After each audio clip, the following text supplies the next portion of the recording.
Good morning. This is Bill from out of Europa, Naples, and today I've got a bit of a cream puff alert.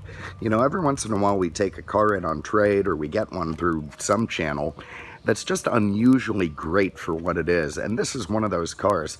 This is a 2004 Cadillac CTS Sedan, and you know, they were terrific cars when they came out. We'll go into that in a minute, but you know, most of them have been clapped out, beaten up, put miles on. People love these things. They drive the hell out of them, and this one is quite the opposite. It's been garage kept, it's been looked after, and has miles in the 40s. So very unusual to find one of these cars in this condition.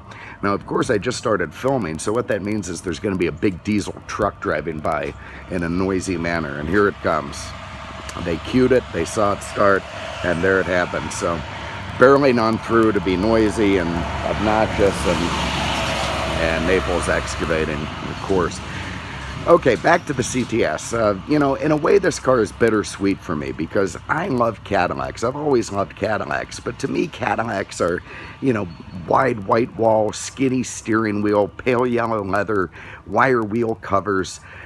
You know, they're of a different era, and this car was different. It was developed and tuned at the Nürburgring in Germany, and like the BMWs and the Mercedes and the European cars, it was you know, a big departure from Cadillac, both in terms of suspension tuning, engine, and styling.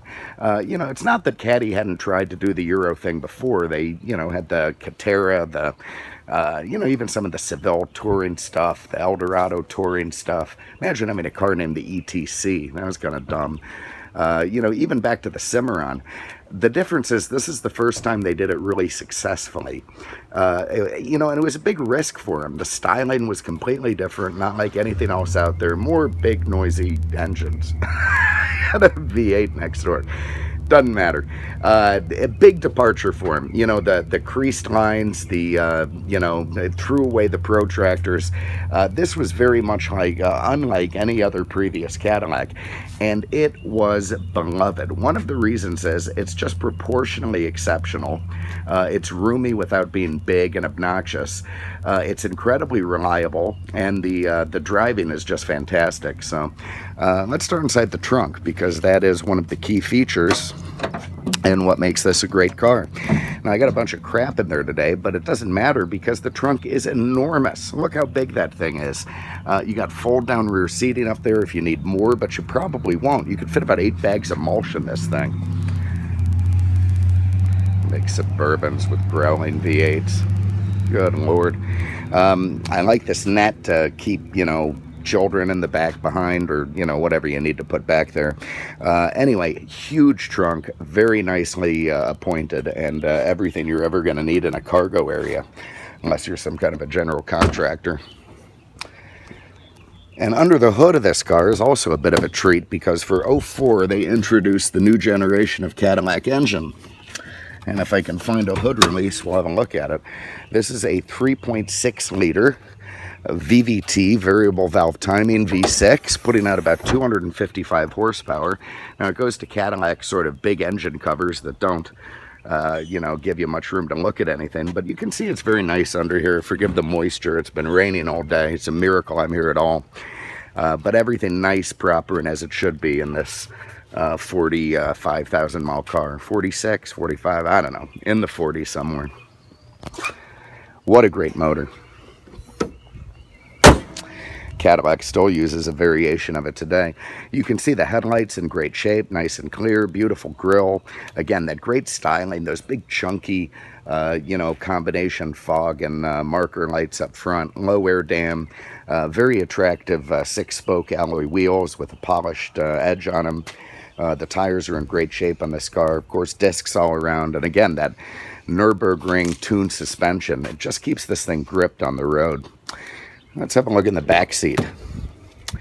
Plenty of room back there for anyone you want to stuff in it. I also particularly like this special edition with the black and the gray leather. Really, really attractive. You can see the nice wood inserts, very muted, very proper. You know, just enough luxury to be a Cadillac, but, you know, sort of subdued enough to be very European inspired. You can see headrest back there. And everything just lovely and as it should be. What a well-preserved car. Up front, again, with the door panel treatment, I like the black and the gray, the contrast in the wood, the chrome. Lovely. You've got, of course, your windows, mirrors. It does have memory seat with easy access and whatnot, so it'll put the seat forward or back when you get in. It'll tune radio stations to different key setups. Very nice feature in this car. All right, let's hop in. Again, look at the seats. There's no wear on this thing. Again, the black perforated leather, the gray. Just super attractive car. And here, the non-Cadillac stuff continues. So I remember when these things came out a while back, and I don't remember which editor said it. God, listen to all that beeping. But they're saying, you know, whoever is building Cadillacs today is doing a great job, but they really don't like Cadillacs very much. Well, yeah, he thinks like me. You know, he wants that little skinny steering wheel you can spin around and, you know, the big, comfortable, lazy boys up front. You know, the world moved on, and Cadillac had to as well. So here's this car to be a testament to that. You see the very attractively laid out black and white instrument cluster. Just absolutely gorgeous. Love the clusters in these things. There you see just 46,000 miles, 160 mile an hour speedo, tack, temp, gas, all you need. Lovely, lovely. I like the treatment on the dash, this sort of, I don't know if you want to call it a carbon fiber look, but a, you know, textured dash, very, very attractive. Unusual vents that kind of sob-like, the way you can sort of steer them around with a joystick. Pretty cool stuff. You got a multi-function wheel, you got your automatic headlights and cruise over there. Here you've got your driver information center and stereo. Nicely laid out, like the orange and black. Looks modern even in this day and age. One of my favorite things is this little wheel for the volume control with a button in the middle for the sound. Pretty neat stuff. I don't know if this actually has voice command. Let's see. OnStar ready. That's for OnStar. Yeah, it's got units remaining. Connecting to OnStar Personal Calling Center. Oh dear God, we don't want that. All right, here you go. Don't press that button. There's the lesson in that. In fact, I'm going to restart it. So let's see if it shuts up. It doesn't. It's still doing it. Look at it. I'm still connecting. Oh God, you see, that's what I get for pressing errant buttons on the dashboard. Hello, I'm Beth Williams, an advisor at the OnStar Center.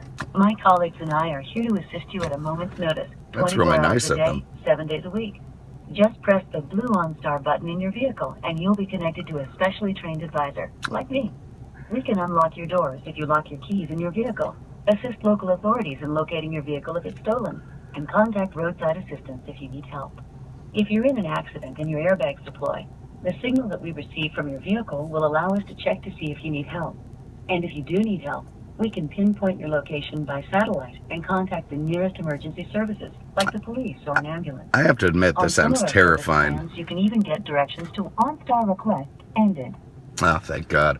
Okay, so we've turned that off. What we found out is that Cadillac can track you, and they can see what you're doing, and they can share it with the FBI, the CIA, the NEA, you know, the DUIs and the IUDs. They can do all of that, so be careful which button you press in this car. Over here you've got, again, your in-dash controls, your climate control. Sorry, this is the stereo with your outside temp. Down here you've got dual-side climate control. Very, very nice. You got this very lovely wooden leather shifter. You see the 5 gears. You got a sport setting, you got a winter setting. Nice. You got cup holders. You know, this car is very simple, very elegant, and very proper in terms of being competitive with the Euros. You can see it's got a Bose sound package. Nice stuff. Up top you got a big power sunroof and HomeLink garage door. So there's a real simplicity to this car, as well as a very nice styling.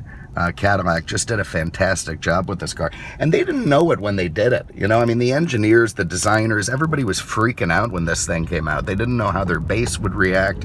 They're, of course, trying to appeal to a younger audience, and they just weren't sure how it was going to go down. And the good news is it went down really, really well, and this car became almost legendary in terms of being one of the finest modern Cadillacs that really changed the way they did business. Every car magazine loved this thing. They said it was the best of the Caddies. They loved driving it. It came with a manual transmission, something completely unheard of in the Cadillac world for probably decades. And, eventually a V came out with, 600 horsepower and, again, just completely changed the direction of the division. But if the design hadn't been well received, if people hadn't loved it, if it hadn't been a quality car, who knows? There might not even be a Cadillac now. Anyway, back to what this is. Here's an 04 Cadillac CTS Sedan. Gorgeous, gorgeous car, 46,000 miles, immaculate, black outside, gray and black inside, extremely well-kept car, 2 keys, books, just a fantastic machine, a real cream puff alert. Very happy to take this one in on trade, which we took in on an XLR, mind you. Took this in a Corvette, so the Corvette coming soon.